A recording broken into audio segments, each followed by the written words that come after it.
A very good morning to you and welcome to the Morning Outlook Report. I'm Rachel Jones reporting live from Kalkine TV Sydney studios. Now the Australian share market is expected to end the week on a muted note. According to the latest SPI futures, the ASX 200 is likely to open 63 points or 0.8% lower. At the closing bell yesterday, the S&P ASX 200 was 0.3% higher, or 24 points higher at 7,593. The best performing sector yesterday was industrials, up 2.2%. The worst performing sector was information technology, down 2.6%. The best performing stock yesterday was Challenger, with their shares closing 9.8% higher at $7.50. The worst performing stock was Megaport, with their shares closing 21.6% lower at $10.01.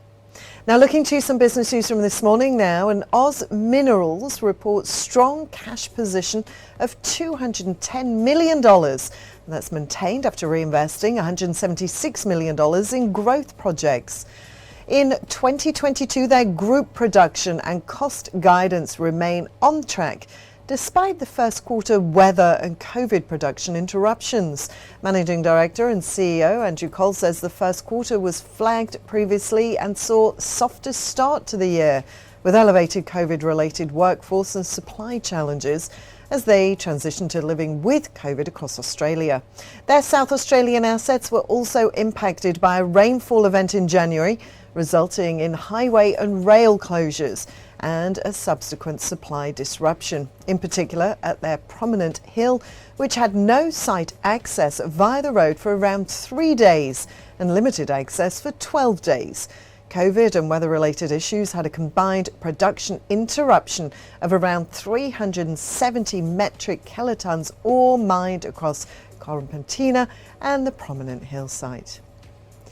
Now, innovation project development company Neometals is pleased to announce that Primobius, the incorporated joint venture company owned 50-50 by Neometals and the SMS Group, has received its operating permit for its 10 TPD commercial lithium-ion battery recycling facility in Hilschenbach in Germany.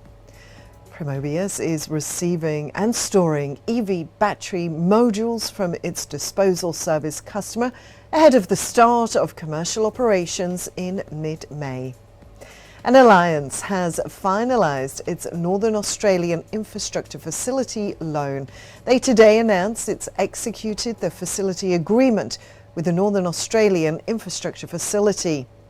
The $21 million 15-year facility provides Alliance with the final piece of funding required to complete the construction of its 3-bay, 10,000 square metre aircraft maintenance facility in Rockhampton. Well, now we're going to take a very short break, but we'll be back with everything you need to know to trade today. We'll be back soon.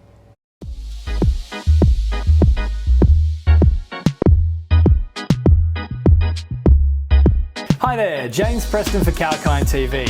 Are you into gaming and virtual reality? Does AI and the endless possibilities it entails capture your interest?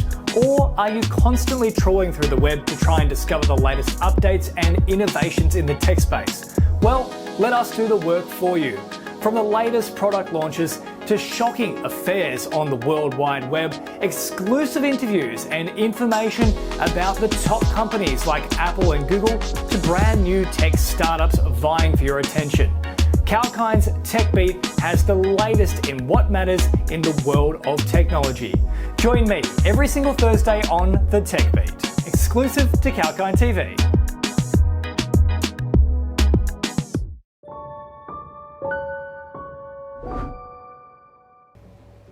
Welcome back. I'm Rachel and you're watching the Morning Outlook Report.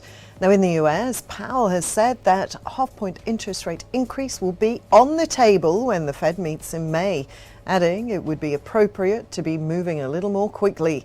US stocks opened strong, buoyed by corporate earnings and strong jobless data. but began to retreat ahead of Powell's afternoon remarks.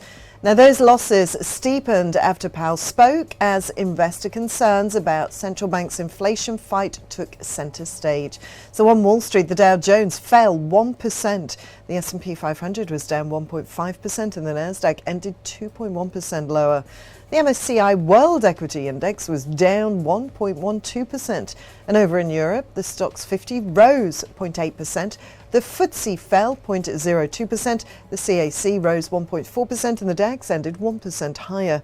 Oil prices advanced yesterday as concerns about supply due to a potential European Union ban on Russian oil came into the fore. Russian forces stepped up their attacks in eastern Ukraine yesterday. Brent crude settled up 1.4% at $108.33 a barrel. WTI ended 1.6% higher at $103.79 a barrel. Gold slipped 1% to a two-week low yesterday. That was pressured by elevated US Treasury yields and with a firmer risk appetite, with investors expecting aggressive policy tightening by the Fed. Spot gold was down 0.33% to $1,951 US dollars per ounce. Well, that's all for the Morning Outlook report. I'm Rachel Jones for Kalkine. See you soon.